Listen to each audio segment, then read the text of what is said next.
Agora eu gostaria de chamar o Pablo aqui. Vivi, vem cá. Pablo é seminarista e ele é colega de classe da Vivi. Eu vou pedir para ela orar por ele nesta noite, que ele vai trazer a palavra. Oremos, gente. Estendam suas mãos para cá. Minha voz não está muito boa, mas vamos lá falar com Deus. Pai, como nós estamos com o nosso coração agradecidos, Senhor, porque até aqui o Senhor tem falado. E nesse momento em especial, nós queremos te pedir pela vida do teu filho, do Pablo. Espírito Santo de Deus, ser nesse momento com ele e que tudo que ele venha falar venha do teu alto, do teu céu para o nosso coração.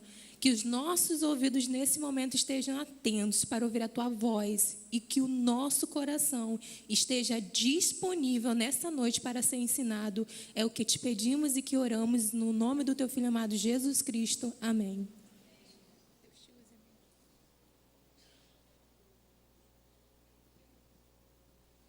Boa noite, gente.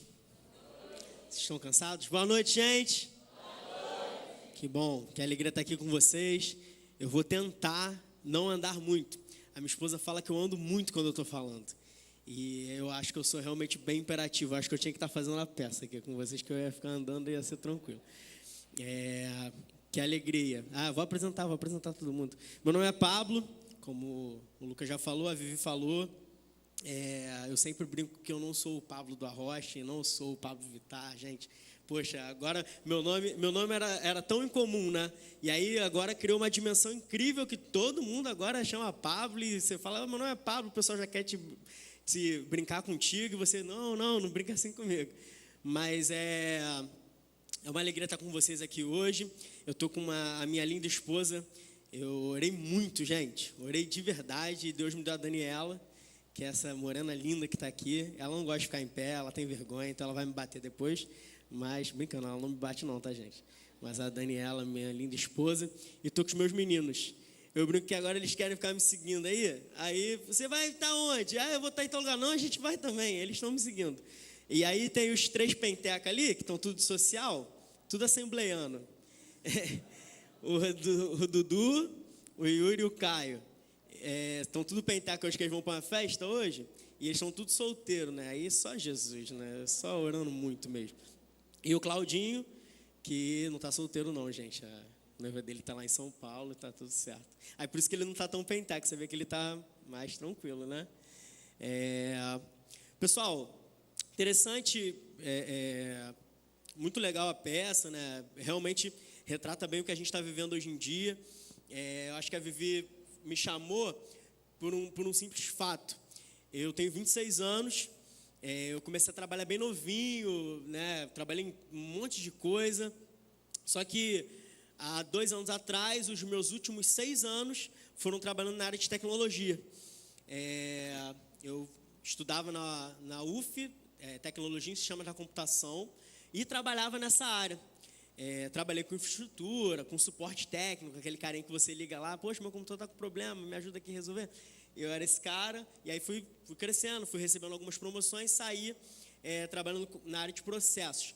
Por que hoje eu não trabalho mais na área de tecnologia? Porque há 2 anos atrás, Deus me chamou para o ministério. Na verdade, Ele já tinha me chamado, mas eu estava um pouco surdo, eu não estava ouvindo muito bem, não. Mas há 2 anos atrás, esse chamado realmente, né, ficou pulsando demais no meu coração, eu não consegui resistir mais, e aí eu pedi demissão do meu trabalho. Larguei toda a área de tecnologia. Hoje em dia até faço algumas coisas para complementar, né? É importante para o ministério, mas larguei totalmente para viver do ministério para o ministério, né? E é interessante porque um dos motivos que eu decidi largar foi também porque nos últimos anos do meu trabalho eu já nem via mais minha esposa.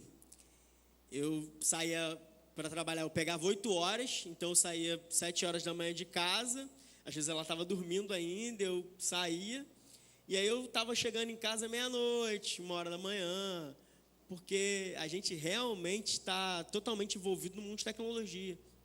E muita gente, quando eu pedi demissão, o meu antigo coordenador falou, cara, você é maluco, Porque, hoje tudo é tecnologia hoje. Aí você vai sair da área que mais cresce no país, que é tecnologia, para viver de quê? De ministério?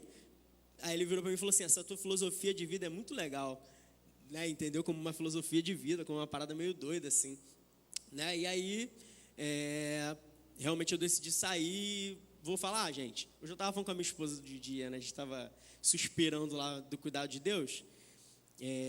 Foi a melhor decisão da minha vida. Vocês podem ter certeza, porque é incrível como se eu virar para minha esposa e falar assim, a gente está apertado. Quanto a gente precisa para viver, para ficar esse mês tranquilo? Ela fala assim, se a gente conseguisse mais R$500 seria interessante. E a gente ganha exatamente R$500. Então você pode ter certeza que quando você toma uma decisão, a partir da orientação de Deus, Deus vai sustentar a sua vida. Isso é muito importante. E é sobre isso que eu quero falar rapidinho, não vou demorar. A gente vai falar sobre Esdras. Interessante quando a Vivi me mandou o tema, prioridades. E aí, pensando nessa ideia das redes sociais e tudo que a gente vive hoje, e aí, existem tantos textos bíblicos que falam sobre isso, né? Buscar primeiro o reino de Deus, a sua justiça e todas as outras coisas serão acrescentadas, é o que a gente mais conhece. Mas aí eu pulei lá para o Antigo Testamento. A gente está falando lá na igreja, a gente está trabalhando disciplinas espirituais. E a última disciplina que a gente trabalhou foi jejum. Interessante, né? E a gente falando sobre jejum e tal, a gente parou no livro de Esdras e falou lá sobre o jejum que ele fez. Eu vou explicar rapidinho para vocês daqui a pouco. E, cara, eu vou te falar, eu falei com a minha esposa, ela não deve aguentar mais me ouvir falar disso, mas eu estou falando tanto de Esdras ultimamente, porque realmente eu li o texto e aquilo para mim está encaixando em tudo na minha vida. É incrível como o texto bíblico se renova sempre, né? A gente lê hoje e a gente lê amanhã e aquele mesmo texto que a gente leu ontem fala com a gente de forma assim incrível. Deus fala com a gente de forma incrível. Então eu realmente, quando a Vivi falou, eu falei com ela no seminário, eu falei, cara, eu vou falar sobre Esdras. Eu estou falando muito sobre Esdras e realmente Deus está falando comigo sobre isso. Os meus meninos também acho que não aguentam mais me ouvir falar sobre isso. Mas vamos lá. Esdras capítulo 9, a partir do verso 1. Eu vou ler em outra versão aqui.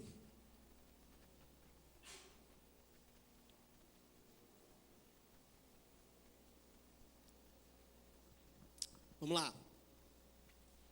Acabadas essas coisas, alguns dos chefes vieram falar comigo dizendo, o povo de Israel, os sacerdotes, os levitas não se separaram dos povos de outras terras e das suas abominações, isso é, dos cananeus, heteus, ferezeus, dos jebuseus, dos amonitas, dos moabitas, dos egípcios e dos amorreus. Tanto eles como os seus filhos casaram com mulheres desses povos e assim a linhagem santa se misturou com os povos dessas terras. Os chefes e os magistrados foram os primeiros a cometer esse pecado. Quando ouvi isso, rasguei as minhas roupas, o meu manto, arranquei os cabelos da cabeça e da barba e me sentei perplexo. Então se reuniram em volta de mim todos os que tremiam diante das palavras do Deus de Israel, por causa da transgressão dos que tinham voltado do cativeiro. Porém eu permaneci sentado, perplexo até a hora do sacrifício da tarde. Na hora do sacrifício da tarde, levantei-me da minha humilhação, com as roupas, o manto já rasgado, me pus de joelho, estendi as mãos para o Senhor meu Deus e disse, meu Deus, estou confuso, envergonhado para levantar a ti a face, meu Deus, porque as nossas iniquidades se multiplicaram sobre a nossa cabeça e a nossa culpa chega até os céus. Desde os dias dos nossos pais até hoje, estamos em grande culpa e por causa das nossas iniquidades, nós, os nossos reis, os nossos sacerdotes, fomos entregues aos reis de outras terras, a espada, ao cativeiro, ao roubo e à vergonha como hoje se vê. Agora, por um breve momento, se manifestou a graça do Senhor nosso Deus, deixando que alguns escapassem, dando-nos estabilidade no seu santo lugar. Assim, iluminaste os nossos olhos, ó nosso Deus, e nos deste um pouco de vida em meio à nossa servidão. Porque éramos escravos, mas o nosso Deus não nos abandonou em nossa servidão. Pelo contrário, estendeu sobre nós a sua misericórdia e achamos favor diante dos reis da Pérsia para revivermos, para levantarmos o templo do nosso Deus, para restaurarmos as suas ruínas e para nos dar um muro de segurança em Judá e em Jerusalém. Agora, ó nosso Deus, que diremos depois disso? Pois deixamos os teus mandamentos que ordenaste por meio dos teus servos, os profetas, dizendo: a terra em que vocês estão entrando, para dela tomar posse, é terra impura, por causa da impureza dos seus povos, por causa das coisas abomináveis, com que na sua corrupção eles encheram a terra de uma extremidade à outra. Por isso, não deem as suas filhas em casamento aos filhos dele, nem escolham para os filhos mulheres do meio das filhas deles. Jamais procurem a paz, o bem desses povos, para que vocês sejam fortes e comam o melhor da terra e a deixem como herança aos filhos de vocês para sempre. Depois de tudo que nos aconteceu por causa das nossas más obras e da nossa grande culpa, e vendo ainda que tu, ó nosso Deus, nos tem castigado menos do que merecem as nossas iniquidades, e ainda nos deste este restante que escapou, será que poderíamos voltar a transgredir os teus mandamentos e nos unir em casamento com os povos que praticam essas abominações? Não te indignarias contra nós ao ponto de nos destruires completamente, sem que houvesse nenhum remanescente, nem alguém que escapasse? Ó Senhor, Deus de Israel, tu és justo, pois nós somos o restante que escapou, como hoje se vê. Eis que estamos diante de ti com a nossa culpa, porque não há ninguém que possa estar na tua presença por causa disso. Enquanto Esdras orava e fazia confissão, chorando prostrado diante da casa de Deus, uma enorme congregação de israelitas, homens, mulheres e crianças, se reuniu em volta dele, e o povo chorava amargamente. Glória a Deus pela sua santa e gloriosa palavra. Interessante a história de Esdras, gente. Esdras aparece no capítulo 7, no livro dele mesmo. Vocês vão lembrar que Esdras foi o camarada que ajudou, fez o concílio lá para formar o cânon bíblico e tal. Ele era um cara importante. E ele era um escriba. Ele conhecia muito, muito, muito da lei. Muito mesmo. E ele tinha se dedicado a não só conhecer essa lei, mas para passar essa lei para as outras pessoas, para os povos, para a nova geração que estava chegando. Ou seja, Esdras era um cara incrível, né? E aí, no capítulo 7, ele recebe uma orientação de Deus para reconstruir o templo. E o interessante é que os reis da Pérsia, naquela época, eles apoiaram tudo que Esdras queria fazer. Eles disseram, o rei Artaxerxes, né, virou para Esdras e falou: cara, olha, você vai reconstruir o templo, você pode levar todas as pessoas que quiserem com você, você pode levar todos os recursos que você precisar para reconstruir o templo. Se você precisar de segurança, você pode me falar que eu vou mandar todos os exércitos para protegerem você. Olha, vai tranquilo, tudo vai dar certo, você vai ter todos os recursos para a reconstrução do templo. Beleza. Aí no capítulo 8, Esdras reúne o povo, né, cerca de 6.000 pessoas. Eles iam andar mais ou menos 1.500 quilômetros, se eu não me engano, deixa eu dar uma olhada. 1.500 quilômetros, com 6.000 pessoas e mais de 16 milhões de cruzeiros em ouro. Naquela época, aquela rota que ele ia fazer era cheia de bandidos. Pessoal que roubava, né, e matava, inclusive. E aí, poxa, Esdras estava tranquilo, porque ele tinha o apoio do rei. Ele podia levar todo um exército para protegê-lo. Só que Esdras vira para o povo e fala assim: olha, não, vamos fazer o seguinte, a gente vai se reunir em torno do rio Ava, a gente vai conclamar um jejum, porque eu tenho vergonha de virar para o rei, pedir para o rei segurança, se eu falo para ele que o Deus que eu sirvo me guarda. Eu não vou pedir segurança, não. A gente vai assim mesmo. A gente vai debaixo da proteção de Deus e Deus vai nos atender. E aí ele conclama um jejum com o povo, uma oração, eles oram, eles clamam, oram e vão embora. E aí no verso 23 do capítulo 8, ele vai dizer: a gente orou, a gente jejuou e Deus nos atendeu. Estava tudo certo, gente. Esdras foi, eles começaram a reconstrução do templo, estava todo mundo animado, tudo certo, beleza. Chegamos no capítulo 9, onde a gente começou a ler. Todo o povo chega para Esdras e fala: Esdras, deu ruim, cara. O povo se corrompeu. E digo mais para você, começou nos líderes. Os sacerdotes, os levitas se corromperam primeiro. Eles desobedeceram a ordem do Senhor de não se misturar com os outros povos. E agora?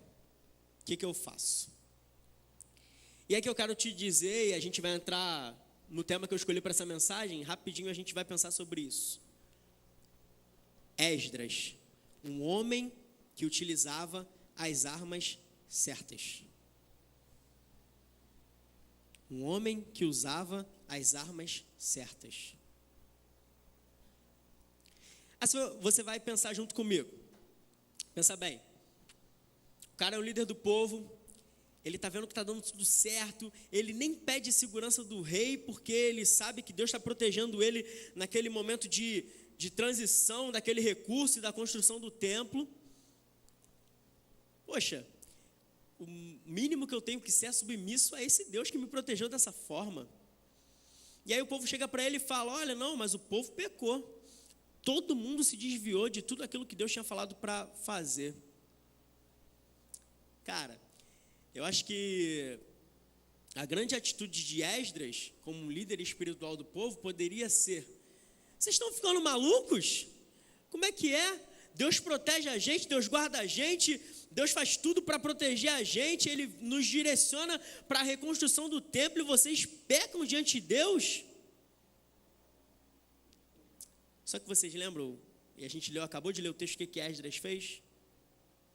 Ele simplesmente, ouvindo isso, rasga suas vestes, tira a barba, tira o cabelo e senta, perplexo.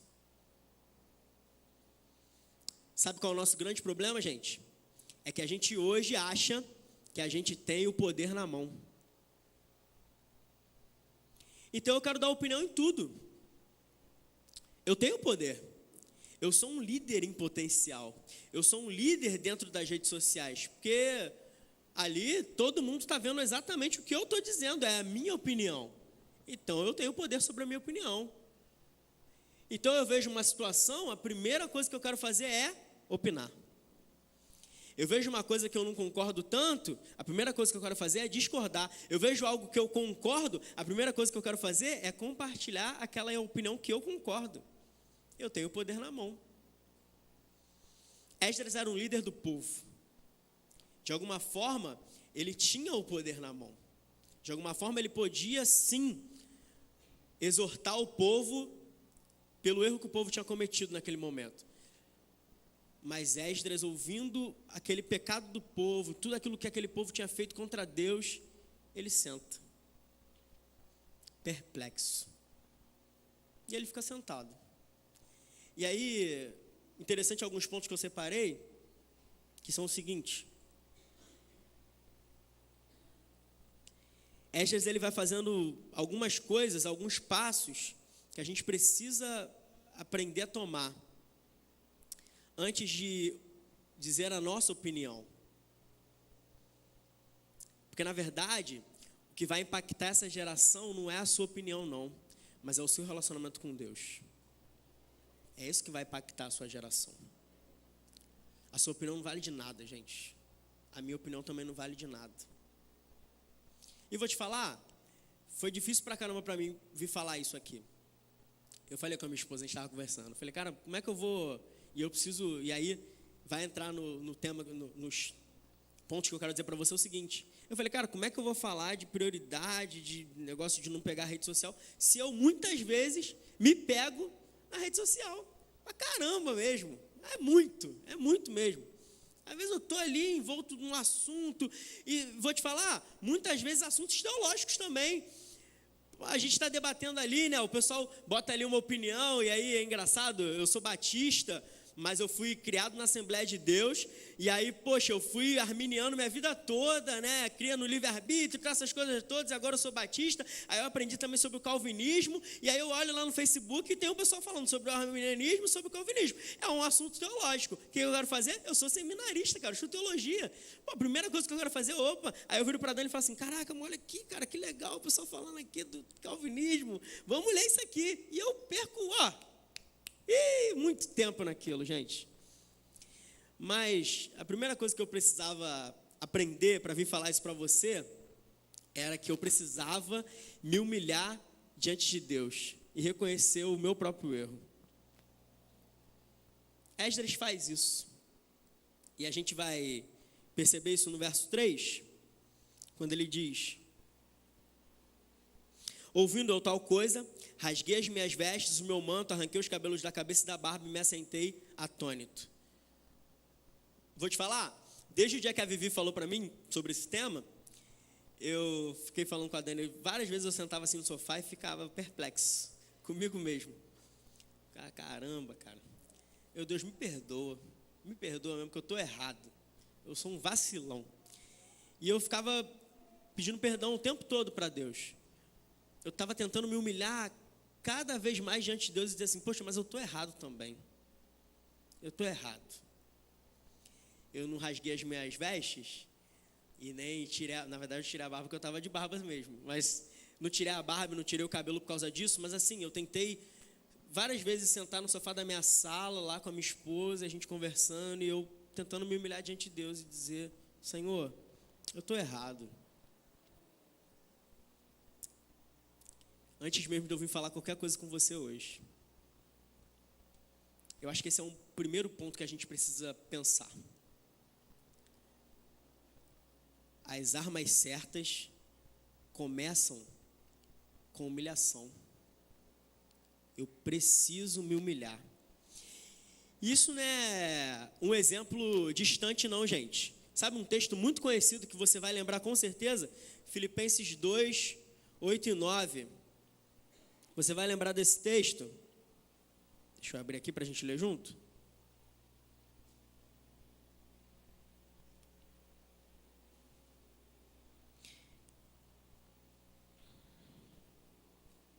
Filipenses 2, verso 8 e verso 9, que diz assim: ele se humilhou, tornando-se obediente até a morte, morte de cruz, por isso também Deus o exaltou sobremaneira. Ele deu um nome que está acima de todo o nome, para que ao nome de Jesus se dobre todo o joelho nos céus e na terra e debaixo da terra, e toda a língua confesse que Jesus é Cristo, Jesus Cristo é o Senhor, para a glória de Deus Pai. Cara, Jesus se humilhou. Se fez em forma de homem, se humilhou. Aí você que é o bonzão, eu que sou o bonzão, fala assim, não, mas eu vou pregar sobre prioridades no culto de sábado dos jovens lá da Nova Vida. E pega nada, meu irmão, eu sei tudo, eu leio a Bíblia todo dia, eu faço minha devocional todo dia, eu vou falar porque eles estão tudo errado. A galera está tudo no celular e andando para cima e para baixo lá, tal, sei o quê, passando pelo mendigo e tal. Eu vou falar e acabou. Poxa, Jesus, gente, tomando forma de homem, se humilhou. Ele se esvaziou. Ele foi até a morte e morte de cruz, para que ao nome de Jesus depois fosse exaltado pelo Pai e todo joelho e toda a língua confessasse que Jesus era o Senhor. O exemplo é de Jesus, gente, não é meu não é nem de Esdras. O próprio Deus encarnado se humilha. Para aprender a usar as armas certas, eu preciso primeiro me humilhar. Vamos lá. Próximo passo. Permanecer no foco. Beleza, vamos lá. Interessante é que Esdras, ele tinha um foco, ele tinha sido direcionado por Deus para a reconstrução do templo. Estava tudo certo. Só que ele escuta aquela nova informação que o povo tinha se corrompido. Aí ele senta. Só que no verso 4, a gente vai perceber o seguinte: então se ajuntaram a mim todos os que tremiam da palavra do Deus de Israel por causa da transgressão do cativeiro. Porém eu permaneci sentado, atônito, até o sacrifício da tarde. Ele permanece sentado. Entenderam? Ele permanece sentado. Então, muitas vezes no nosso processo de humilhação, no processo que a gente está tentando entender qual é a vontade de Deus para a nossa vida, no nosso processo de submissão a Deus, muita gente vai cercar a gente. Um monte de gente. Cercar com um monte de informação. Aí que você tem que saber se você vai permanecer ou não no foco. Porque aquela galera que cercou esta estava errada também. E ele podia, dá licença, gente, eu estou em casa, tá? Estou me sentindo em casa, não na minha casa, mas na minha igreja. Eu estou sentado aqui. Aí você imagina que, vou usar os meus meninos que eles já estão acostumados. Imagina o Yuri, caminha muito comigo, e ele, me confessou um negócio, papo, estou errado, tal, cara, dei mole, vacilei. E aí eu não tenho orientação nenhuma de Deus naquele momento, e eu simplesmente sento, tento me humilhar diante de Deus e tento entender o que Deus quer falar comigo para que eu possa falar com Ele. E aí ele vem e fica perto de mim, fica, cara, e aí? Deus vai fazer alguma coisa comigo, cara? Era mais ou menos o que aquele povo estava fazendo com Esdras. Cara, e aí? Vai dar ruim? Deus vai matar a gente? Deus vai me matar porque eu pequei e tal, né? Cara, e o que Esdras fez? Ele continuou sentado até o sacrifício da tarde. Entenda o seguinte, se Deus ainda não falou com você, por favor, fique sentado, não levante, fique sentado. Poxa, a gente tem essa mania chata, né? Deus falou comigo, Deus falou comigo, Deus falou comigo, Deus está sempre falando com a gente, mas Deus não está falando nada com a gente, porque aí lá na frente, aquilo que Deus falou agora comigo deu errado, então Deus não falou. Então assim, meu irmão, se Deus ainda não falou com você, permaneça no seu foco, fique sentado, espere o que Deus vai falar com você. Não sai expondo a tua opinião, não. Engraçado, porque com essa história da Síria, não de agora, mas lá atrás, quando começou, alguém leu um texto bíblico, de Isaías. E aí a pessoa falou assim, caramba, cara, isso está no texto bíblico e tal, tirou a foto da Bíblia, pá! E postou lá. É Bíblia, Deus falou comigo, né? É Bíblia? Deus falou, né? E aí o cara começou a falar, não, cara, que isso está escrito na Bíblia mesmo, Deus vai matar todo mundo, na Síria, está se cumprindo, o arrebatamento está vindo, cara, o bagulho vai ficar doido, vamos lá.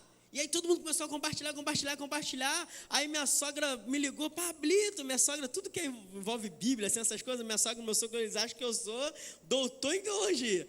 E aí eles me ligam, Pablo, você viu, cara, o negócio da Síria, tá aqui no meu Facebook já, e tal, e a Síria vai matar todo mundo e tal, Deus está falando aqui, Deus está falando, porque está na Bíblia. Aí eu falei, caramba, cara. E aí eu ouvi um monte de crente compartilhar isso. Aí os meninos me perguntaram, cara, aconteceu mesmo? Como é que é esse esquema? Vai acontecer, não vai acontecer e tal? Eu dei 2 respostas para ele. Primeiro, fui pesquisar. E aí eu olhei que aquilo que estava escrito naquele texto especificamente já tinha acontecido. Beleza, isso é um ponto, então a galera começou a falar que Deus tinha falado e tal, mas já tinha acontecido. Ok, esse foi um ponto. Segundo ponto, eu virei para ele e falei assim, gente, mas na boa, porque a galera começou, né, não, vamos orar pela Síria, nossa, meu Deus. Aí eu virei para ele e falei assim, gente, na boa, mas se Deus falou mesmo, se vai destruir, a gente tem nem que orar, não. Vai orar pelo quê? Vai orar para Deus ter misericórdia, ok, tudo bem, preservar os santos, beleza. Mas, cara, tu não vai orar para Deus livrar. Porque o próximo ponto da mensagem é o seguinte, a gente reconhecer quem Deus é. E Deus não se arrepende. Em detrimento de nós. Ele não se arrepende. Então, meu camarada, permanece no teu foco e vai esperando Deus falar contigo aí. Ele vai falar, mas para isso você também precisa entender esse processo. Como Deus fala com a gente? Através da leitura da sua palavra, não é? Então, sentei. Deus, fala comigo aí. Não parei não. Tô olhando, e tô sentado. E tô olhando. Deus vai falar contigo, tenha certeza disso. Ele vai falar. Pode não ser no teu tempo, né? Mas ele vai falar uma hora. Beleza, estou correndo aqui. Próximo passo para usar as armas certas e esquecer essa história de usar Facebook e WhatsApp aí. Reconhecer quem eu sou. E aí, gente, agora chega um momento incrível do texto, que aí eu fico realmente perplexo com isso, que é o que acontece com Esdras. A partir do verso 5 até o 7 eu vou ler. Na hora do sacrifício da tarde, Levantei-me da minha humilhação, com as vestes e o manto já rasgado, me pus de joelhos, estendi as mãos para o Senhor meu Deus e disse: meu Deus, estou confuso e envergonhado para levantar a ti a face, meu Deus, porque as nossas iniquidades se multiplicaram sobre a nossa cabeça e a nossa culpa cresceu até os céus, desde os dias de nossos pais até hoje, estamos em grande culpa e por causa das nossas iniquidades, fomos entregues nós, os nossos reis, os nossos sacerdotes, na mão dos reis de outras terras e sujeitos à espada, ao cativeiro, ao roubo e à vergonha, como hoje se vê. Estão indo embora? Poxa vida, né? Que coisa. Eles vão para uma festa, gente. Olha lá, hein? Vão com Deus. Olha lá. Que interessante, né? O segundo ponto para perceber e para começar a utilizar as armas certas é você começar a perceber quem você é e reconhecer quem você é. Uma coisa que eu estava falando com a minha esposa hoje de novo. Ela não aguenta mais ouvir eu falar disso. Gente, na boa, o que Esdras tinha a ver com o pecado do povo? Fala para mim. Nada. Ele estava certinho, cara. Ele estava certinho mesmo. Ele estava seguindo a orientação de Deus. Poxa, Deus tinha falado, olha, vai reconstruir o templo e tal. Ele estava lá, olha, pega tudo que você sabe da lei, ensina para as outras pessoas, tal e tal. Cara, ele já estava certinho, certinho. Ele foi o único líder, eu não consegui perceber isso no texto, mas o único líder que não se corrompeu, porque até os líderes se corromperam, os sacerdotes, os levitas, e ele estava ali tranquilo. Mas você percebe o que o texto diz? Deus, eu estou envergonhado de me achegar diante da tua face. Porque as nossas iniquidades se manifestaram diante de ti. Percebe? Esdras não tinha nada a ver com a história. Ele estava certinho, mas ele assumiu a responsabilidade. Isso é você reconhecer quem você é. Porque não adianta, gente. E aí, eu escrevi uma frase aqui. Quando eu reconheço quem eu sou, eu não tenho tempo para julgar o pecado do outro. Aí vocês vão lembrar daquele texto de João capítulo 8, a partir do verso 1, aquele texto conhecidão da mulher adúltera. Vocês lembram? Quem foi que levou a mulher adúltera para Jesus? Pô, fariseu, cara, os caras sinistrão da lei. Os caras sabiam tudo, os caras eram crentes pra caramba. Trazendo para os nossos dias, né? Os caras eram muito crentes. Aí levaram, pô, Jesus, aí, ó. Tá uma mulher aí, foi pega em adultério. O que a lei de Moisés diz? Aí Jesus, eu li um artigo interessante sobre isso. Jesus abaixa, e aí, olha só, de novo, gente. Esdras sentou e ficou atônito, né? O que Jesus faz na mulher? Ele senta, se abaixa e fica escrevendo na areia. E aí, interessante, uma coisa que eu li no artigo, nenhum estudante da Bíblia, né, esses caras, os teólogos grandes aí, ninguém tentou se aprofundar para descobrir aquilo que estava escrito, que Jesus escreveu naquele momento. Nenhum evangelista, né, de todos que eles que escreveram a Bíblia, né, Mateus, Marcos, Lucas e João, nenhum deles foi pesquisar nenhum deles descreveu, o que estava escrito ali. E aquilo ali foi a coisa assim, mais incrível que Jesus pode ter escrito, né? Porque o pessoal realmente ficou perplexo com a escrita de Jesus. Ele podia estar desenhando, ele podia estar escrevendo alguma coisa, não está registrado. Mas interessante, ele só escreve e depois ele fala, olha, se você não tem pecado, atira a primeira pedra, vai lá. O que acontece? Vocês sabem a história, né? Todo mundo larga a pedra e vai embora. Quando eu reconheço quem eu sou, eu não tenho tempo para julgar o pecado do outro. Eu não tenho tempo para apontar o dedo para ele. Porque eu sou pecador. Eu sou mau. A gente estava numa igreja esses dias pregando para adolescente. E aí eu falei para eles, né? Eu sou mau, gente. E aí tinha um menino autista. E a Dani virou para mim e falou, a Dani é psicopedagoga, a parte inteligente do meu ministério. E aí ela virou para mim e falou assim, cara, para de falar que é mal, você não é mal não. Eu falei, mas a gente é mal sim. Não, a gente não é mal não. Aí eu não entendi na hora, depois eu falei, minha filha, por que você estava falando que eu não era mal, que não era para falar que... Não, porque o autista, ele leva tudo ao pé da letra. Então, se você está falando que ele é mal, ele vai pensar que você está dizendo que ele é mal. E ele vai entender isso. Aí eu virei para ela e falei assim, mas ele é mal também? Ele é mal, pô. Também nasceu no pecado, é mal. A gente é mal, gente. A gente é mal. É complicado isso, né? Assim, eu acho que chega por um ponto de você realmente ajoelhar diante de Deus e falar, Deus, pô, eu sou mal mesmo. Eu sou pecador. A partir daí você começa a aprender a usar as armas certas. A gente está num processo pedagógico, né? Depois de reconhecer quem eu sou, é importante reconhecer quem Deus é. Verso 8. Agora, por breve momento, nos manifestou a graça da parte do Senhor, nosso Deus, para nos deixar alguns que escapem e para nos dar estabilidade no seu santo lugar, para nos alumiar os olhos, ó Deus nosso, e para nos dar o pouco de vida na nossa servidão. Interessante isso. Por quê? Vou te dizer, eu trabalhava numa multinacional. E aí, quando eu fui pedir para sair e tal, fui conversar, que era por causa do ministério, essas coisas todas. Sabe que o meu antigo coordenador, que hoje é gerente já, ele virou para mim e falou assim, ele falava que ele era agnóstico, né? Esse pessoal que acha que é alguma coisa. E ele falava que ele era agnóstico. Aí ele virou para mim e falou assim, Jamal, eles me chamavam de Jamal lá, por causa dessa minha cara de indiano. Ele, Jamal, olha só, Deus vai ser teu chefe agora, né? Você vai trocar eu por Deus. Deus vai ser teu chefe. Eu falei, pô, cara, Deus vai ser meu chefe, né, e tal. Não sei o quê. Aí ele falou assim, mas cuidado, porque o teu chefe tem que ser, o teu chefe vai ser o Deus do Antigo Testamento ou o Deus do Novo Testamento?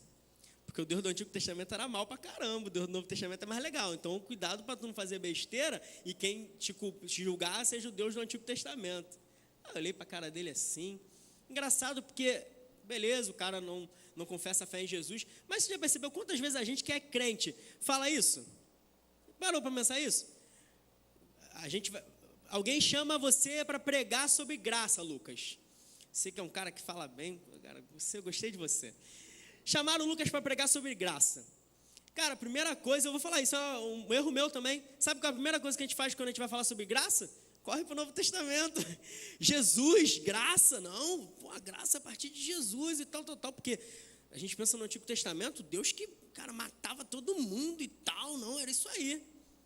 Aí eu abro o livro de Esdras, que é no Antigo Testamento, e leio a seguinte palavra. Agora, por breve momento, se nos manifestou a graça da parte do Senhor.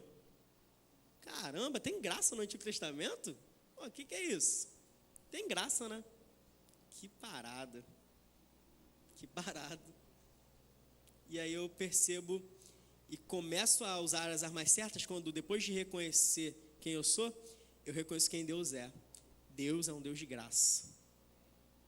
Porque, gente, na boa, se Deus realmente imputasse a justiça dele sobre a nossa vida, você não estava aqui não, nem eu. Não tinha ninguém mais aqui. Então... reconhecendo quem Deus é, eu entendo que Deus é um Deus de graça. Que apesar dos nossos pecados, apesar de tudo de mal que a gente faz, do mal que a gente é, ainda assim, Ele imputa a graça sobre a nossa vida. Muito legal, né? Muito legal isso. E aí, mais do que a graça, e aí mais interessante ainda, é quando Esdras fala da misericórdia. Perceber a graça e a misericórdia. Quando ele fala aqui, vamos lá, versículo 9. Porque somos servos, porém na nossa servidão não nos desamparou o nosso Deus, antes estendeu sobre nós a sua misericórdia. E achamos favor perante os reis da Pérsia para nos reviver, para levantar a casa do nosso Deus, para restaurar as suas ruínas e para que nos desse um muro de segurança em Judá e em Jerusalém. Graça e misericórdia. A graça, ela se manifesta quando? Quando você reconhece Jesus como seu Salvador, né? E aí você recebe a salvação, beleza. Se manifestou a graça do Senhor, cara, glória a Deus, eu estou cheio de graça. E a misericórdia? As misericórdias do Senhor se renovam a cada manhã. E elas são a causa de nós não sermos consumidos. Então, você já tem graça, fica tranquilo. Mas você não está sendo consumido aí, e eu também não, Porque hoje de manhã, quando eu acordei, mesmo pecando, Deus olhou assim, misericórdia. E aí não me consumiu não, eu estou aqui, estou bem, estou vivo, estou tranquilo. Todo dia, as misericórdias do Senhor se renovam sobre a sua vida. Esse é o Deus que você serve. Reconhecer quem Deus é perceber que Deus, Ele não se arrepende. A gente está falando sobre jejum e hoje a gente leu o texto de Zacarias. Interessante que o texto de Zacarias, capítulo 8, versículo, deixa eu pegar minha cola aqui, versículo 14, eu sou muito ruim de gravar, gente. Verso 14, Deus vira, falando através do profeta Zacarias, ele fala, olha, eu não me arrependi do mal que eu fiz contra vocês e não vou me arrepender do bem que eu vou fazer contra vocês. Aí você, caramba, Deus não se arrepende do mal que Ele fez, Deus não se arrepende do bem também, meu Deus não se arrepende de nada. Deus não se arrepende. Esse é o Deus que você serve. E aí, pensando amplamente, um pensador teológico chamado Claudinho, que está aqui hoje com a gente, ele falou uma frase no GCM e eu falei, eu vou falar isso na mensagem à noite. Às vezes, a gente pensa sobre o mal que Deus nos faz porque não percebemos que o mal que está em nós não entende o bem que está em Deus. Na verdade, eu vou repetir, tá? Vocês gostaram. Às vezes pensamos sobre o mal que Deus nos faz porque não percebemos que o mal que está em nós não entende o bem que está em Deus.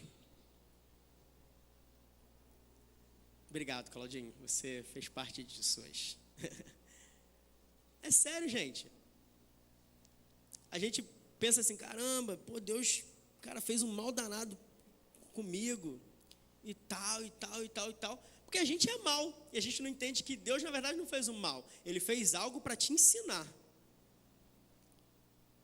Nesse texto de Zacarias, eles faziam jejuns, 4 jejuns do 10º mês, do 7º mês, do 4º, do 3º mês, porque eram jejuns de memoriais ruins, né? De quando o rei Nabucodonosor cercou os muros, quando ele entrou em Jerusalém, quando ele destruiu tudo. Isso era muito ruim. E aí no texto de Zacarias, Deus fala através de Zacarias assim, olha, esses jejuns que eram ruins, eu vou transformar em alegria, em gozo, em festa solene. Sabe? Na verdade, não era mal. Eles estavam passando por um memorial mal, mas lá na frente ia acontecer o bem. Vocês conseguem perceber junto comigo essa ideia? Sabe? É perceber que Deus não se arrepende. Eu estava tentando ontem fazer uma análise teológica de uma novela. Os 10 mandamentos, passando na Record. Eu não vejo não. A gente viu na primeira temporada lá, né, quando já acabou. Mas agora está dando a reprise, que esse pessoal adora reprisar as coisas. E ontem eu estava estudando, gente. Estava sozinho em casa, estudando e tal. E aí a televisão estava ligada, que eu fico sozinho em casa. Eu realmente fico sozinho, é triste para mim. E eu ligo a televisão para ficar, pelo menos com a televisão ali.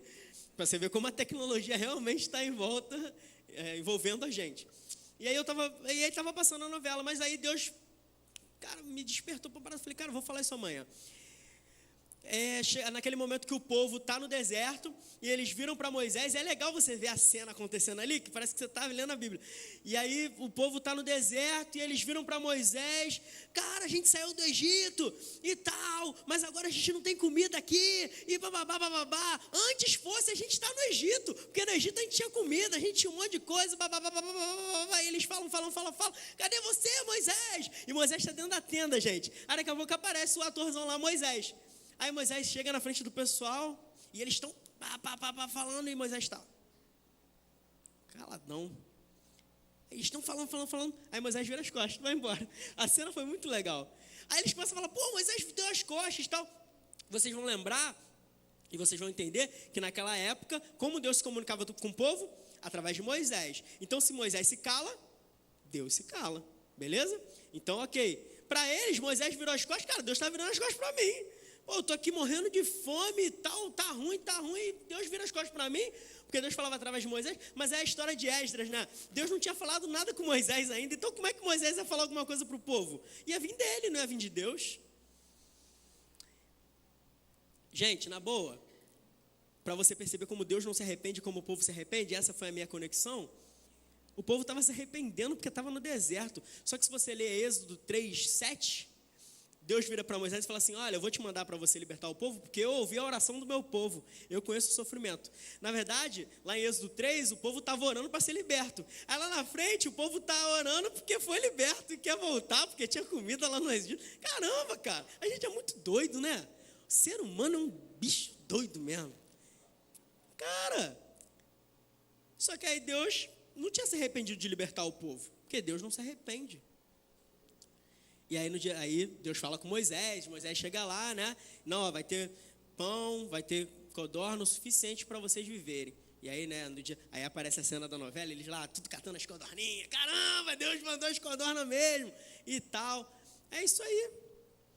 Deus não se arrepende. Então, na boa, gente, se você está passando por um momento difícil na sua vida, mal, que você pensa assim, caramba, Deus está fazendo mal pra caramba para mim. Poxa, eu nem merecia.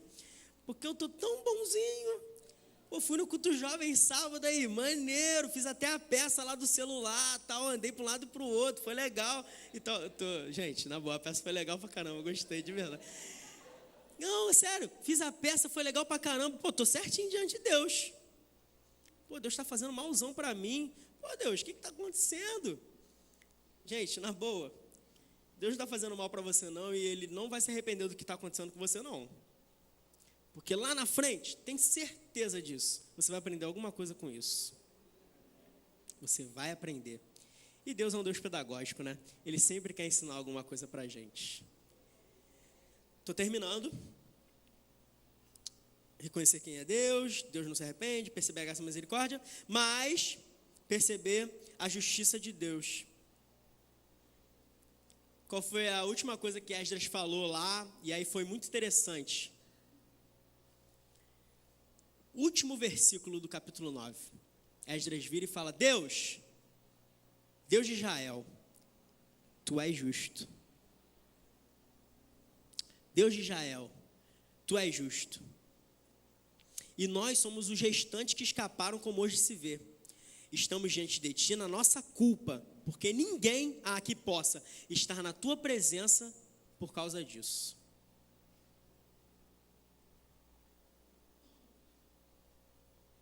Eu tenho que me sentir muito mal quando eu entro na presença de Deus mesmo, né? Porque Deus é justo.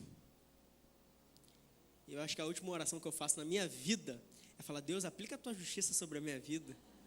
Porque, caramba, cara, é brabo. Eu só oro assim, Deus, a graça e a misericórdia do Senhor.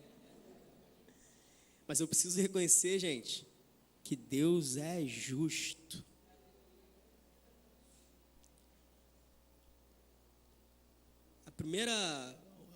Uma das lições, né, que a gente está falando de várias aqui, mas aprendendo a usar as armas certas, passa por perceber que Deus é justo.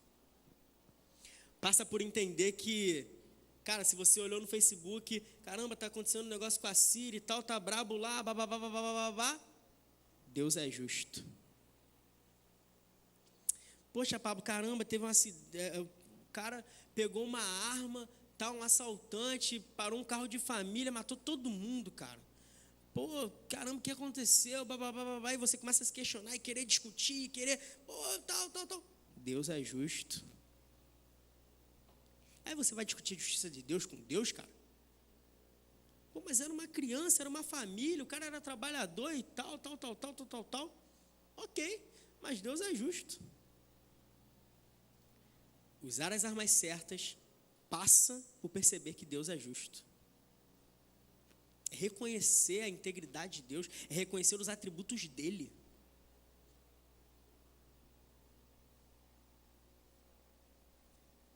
Sabe? É importante a gente perceber isso. Cheguei no final. A gente chega no capítulo 10, verso 1, que eu li de propósito mesmo. Enquanto Esdras orava e fazia confissão, chorando prostrado diante da casa de Deus, ajuntou-se a ele de Israel muito grande congregação de homens, mulheres e crianças, pois o povo chorava com grande choro. Vamos lá, vamos recapitular? Esdras não fala nada com o povo,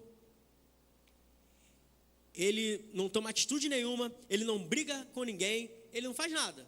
Ele simplesmente senta, tal, levanta na hora do sacrifício da tarde, levanta a mão para o céu e tal, e ora a Deus e clama e tal. E aí a gente tem que entender o seguinte: permita que o seu relacionamento com Deus influencie a sociedade e não a sua opinião pessoal. Vocês percebem o que aconteceu? A gente estava orando, chorando, clamando, Deus, pô, a gente está errado e tal. E ele está relembrando do texto bíblico, né? Na época não texto bíblico, mas da lei. E ele está orando sobre isso, está falando. E aí o que acontece? Se ajunta a ele de Israel, homens, mulheres e crianças, e todo mundo começa a chorar amargamente. Não a partir do que Esdras falou, não a partir de uma exortação que Esdras deu para aquele povo, mas a partir do que Esdras se relacionou diante de Deus. O relacionamento dele com Deus foi o que influenciou o povo a mudar de atitude. E o que aconteceu lá foi sinistro, gente, porque o povo tinha se misturado, né, com outros povos, e aí o povo, para se submeter a Deus, mandou as mulheres e os filhos todos embora. Aí se fosse hoje em dia, você fala assim, caramba, cara, pô, mandou todo mundo embora, caramba, a família se destruiu, né? Mas pecou, né? Pecado tem consequência. Então, vai fazer o quê? Pecou, errou, tem consequência, porque Deus é justo. E aí, diante simplesmente da oração, e, gente, na boa, eu não combinei nada com o Lucas. Você sabe disso, né? Mas que legal, né? Você percebeu? Ele estava falando sobre oração o tempo todo aqui no louvor, cantou música de oração. Eles me perguntaram a ele se eu tinha preparado uma música para cantar depois da mensagem. Eu estava pensando ainda, mas tinha pensado naquela música que eu te falei. Mas sabe, porque eu fiquei, caramba, tem tanta coisa, sabe, não só sobre oração, mas sobre relacionamento. O nosso relacionamento com Deus passa por influenciar a sociedade de alguma forma, positiva ou negativamente. Não é o que você posta no teu Facebook, não é o que tu posta no teu WhatsApp, no teu Instagram, não é o que você faz live lá falando, não, porque Calvino era melhor que Armínio. Pô, isso aí não vai mudar nada, meu irmão. Teu relacionamento com Deus é que vai mudar. Fechando, eu vi com essa blusa aqui, e foi ideia da Dani, mas não foi para nada, mas aí depois eu pensei sobre isso. Igreja, edificando e avançando. Tem um monte de gente falando mal da igreja aí, gente. Só que Bill Hybels é um cara legal pra caramba aí. Ele é um pastor da Willow Creek. Ele faz o Summit, um curso de líderes. Ele fala uma frase: a igreja local é esperança para o mundo. Na boa, a igreja local é esperança para o mundo. Seja esperança, edificando e avançando. A igreja a noiva de Cristo. Não deixa ninguém falar mal da igreja não, gente. Pô, sabe? Se você vê alguém falando mal da igreja, do teu pastor, da tua igreja no Facebook, pô, ajoelha e ora. E pede para que Deus te oriente o que você pode falar com aquela pessoa. E se Deus não te orientar para falar nada, não fale nada. Fica sentado e ora. Seja esperança.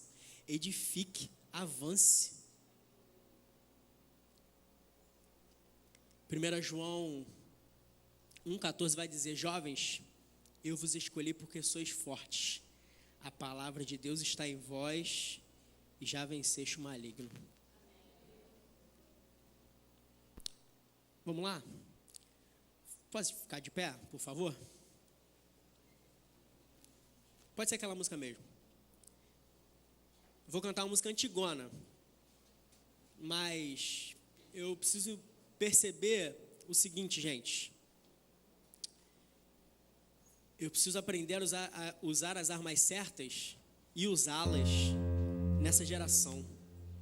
Essa música fala que não passe de nós o teu espírito, tudo que foi dito a nós vai se cumprir, que não seja preciso que se levante outra geração, que vá avante, venha sobre nós e que realize o teu querer.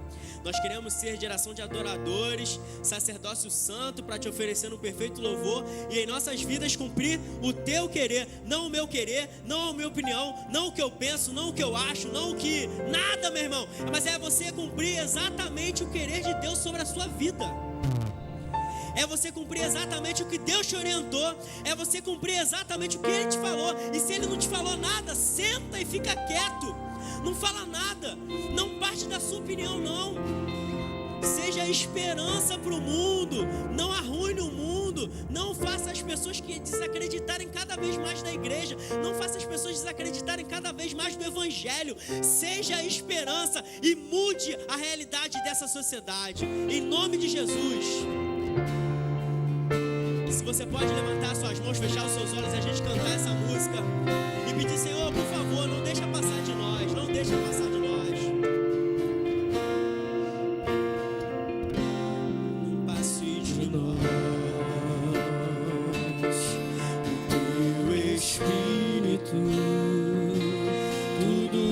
Foi dito a nós, venha se cumprir,